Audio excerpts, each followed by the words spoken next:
Well, since you guys are quiet, is that true that the female mutilation thing is in the Quran?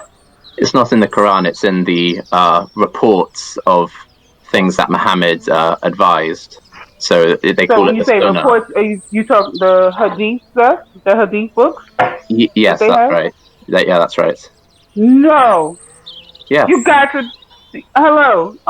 I do not subscribe to the hadith, so I have nothing to do with mutilation of. Oh, okay. So this is coming from the Most High, so right, and this is a guy that is a representative of the Most High.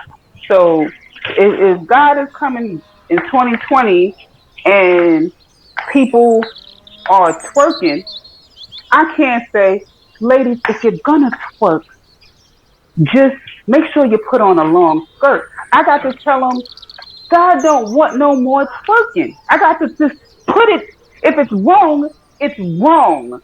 Or if it's right, because I'm saying is in that moment, now the Most High is talking to the people through Melinated Goddess.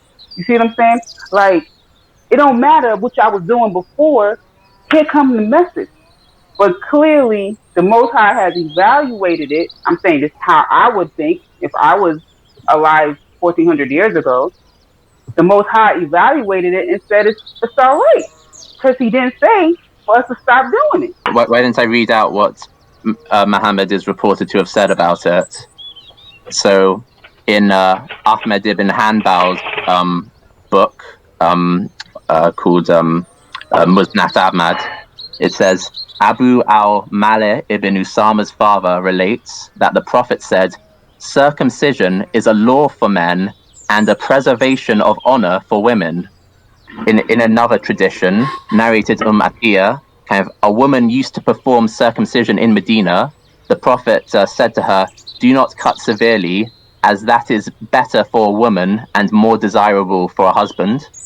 And finally, in Sahih Muslim and other places, there's a report that says that Aisha was having a bath with Muhammad, and she says, the Messenger of Allah said, when anyone sits amidst the four parts of the woman and the circumcised parts touch each other, a bath becomes obligatory. So this is referring to the circumcised parts of the man and the woman. So it kind of hints at you should be circumcised if you're having sex.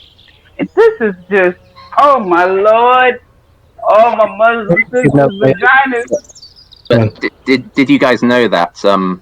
So there are different schools of Islamic law. One of them is called the Shafi school, and that's popular in Somalia and Southeast Asia. And they say that the female genital mutilation is obligatory. So every single girl kind of has to have, part of her clitoris cut. They don't want her to feel too. They don't want her to be a whore and all that pleasure, and you shouldn't be getting all that. Oh Lord, let's go and march for them. We need a G walk for these ladies right now. This is crazy. I don't want to talk about this, y'all. I don't want to talk about people's vaginas. This is serious. This is serious. I would be depressed. There's different forms of female genital mutilation, and some of them. Yeah, because you could do the lips. You could do the lips only. And then there's one where I watched a presentation on it where they sew up the vagina. They sew it up until her wedding day. Yeah. And then the man, he has to shove his penis in there, and then that's part that shows that This is sad, man. Like break it, and that keys the person to break it. So like.